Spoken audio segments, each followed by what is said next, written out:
Komiksy ve třetí generaci. Mohla mít vůbec G3 nějaký normální komiks, anebo šlo o dětinskou záležitost? Proti tomu, co se dělo v televizi, byl komiks přeci jen trochu víc odvázanější.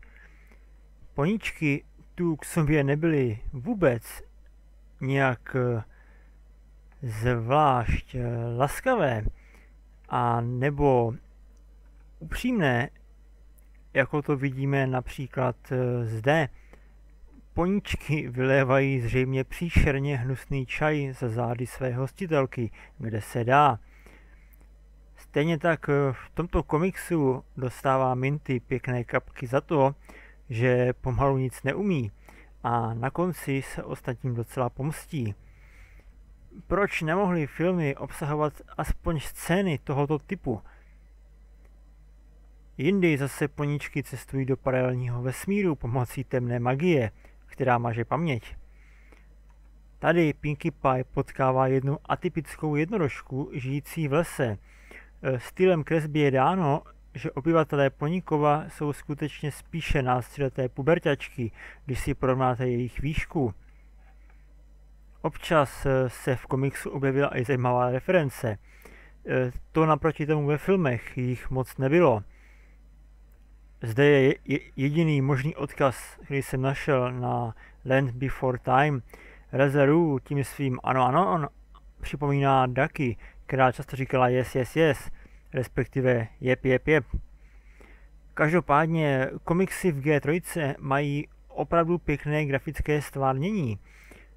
Nehledě na kostýmky nebo účesy, které poníčky dostaly. Docela to ale zase kazí ty podivné nozdry. Nikdo není dokonalý. Jejich poselství, i když jsou jednoduchá, vyjadřují o přátelství opravdu mnohé.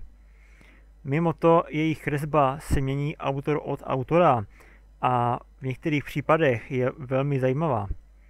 Některé komiksy působí také poněkud zvláštně, pokud si například u jednoho komiksu odmyslíte kolečkové brusle, je to mimo kontext, tak nějak o něčem jiném.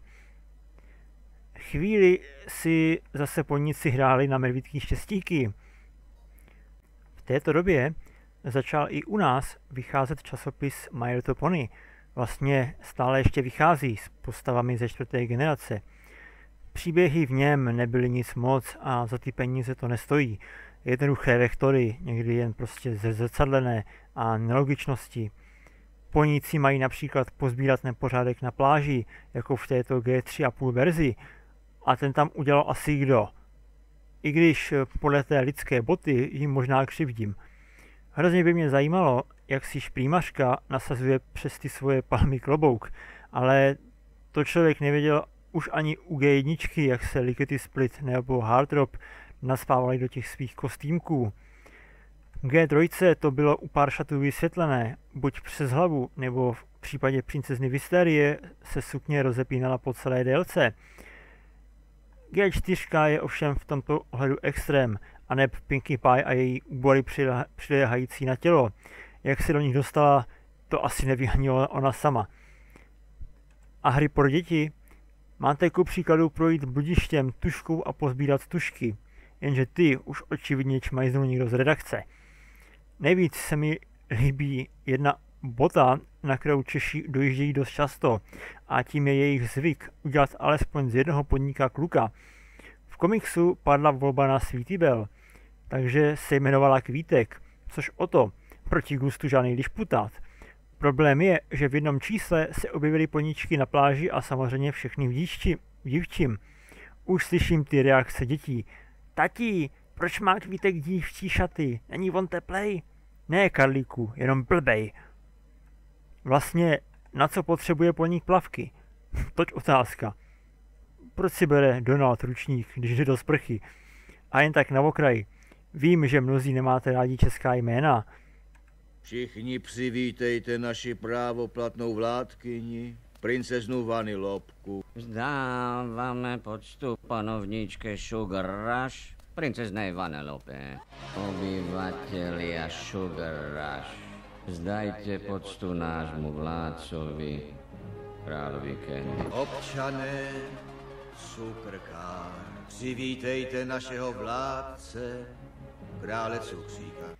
Nic proti slovenskému přístupu v dabování, ale jsme Češi a nemusíme rvát z angličtiny všechno za každou cenu, zvlášť když některá jména zní opravdu hezky. Co máte proti růžence?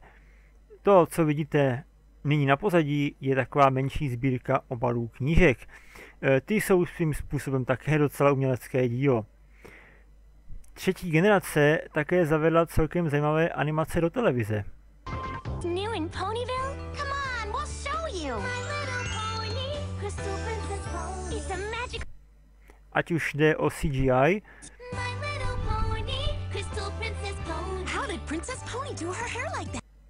a nebo ruční animaci. Stejně tak následující 3,5 generace měla některé zajímavé animace. Você quer passear?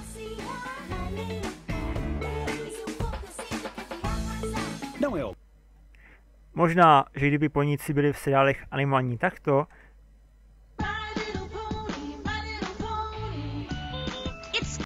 tak by je měli lidi možná přeci jen raději. Já teda rozhodně. Možná je to přeslazené, ale zároveň je to bezvadně animované. Můj malý pony, vstávej maličký, už začíná den. Učešu ti vlásky, pojď půjdeme ven. Dobré ráno, mami. Dám ti napít. Dobré ráno, sluníčko, což byla mechanická hračka na baterky z motorky, se dala sehnat i u nás a samozřejmě měla svou reklamu od řetězce Tesco. Na závěr fanart. Stejně jako v době G1 i G3 měla a má své fanoušky, kteří píší příběhy nebo kreslí obrázky.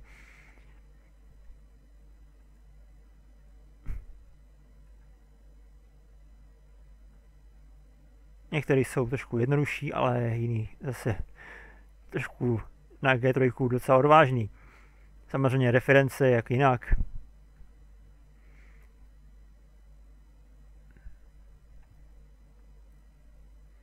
Ano, políštění už bylo taky běžný.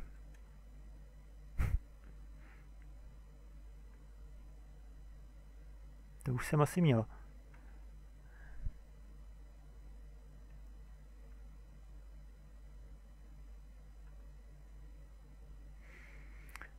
No, z nějakého důvodu vypadá třetí generace tím roztomilej, čím více toho mají z oblečení poníci na sobě. Existuje také spousta kvalitního pixel artu. A nebo ne MLP narážek. Ve třetí generaci, respektive v její podgeneraci, byl také dost častý výskyt polištěného artu, jak už jsem tu jednu ukázku měl. Tedy ani toto není specialita u film. Nejraději mám takzvaný obranný fanart. A nesmíme zapomenout ani na často velmi podařené předělávky figurek. Například s účesem G4 Pinkie Pie.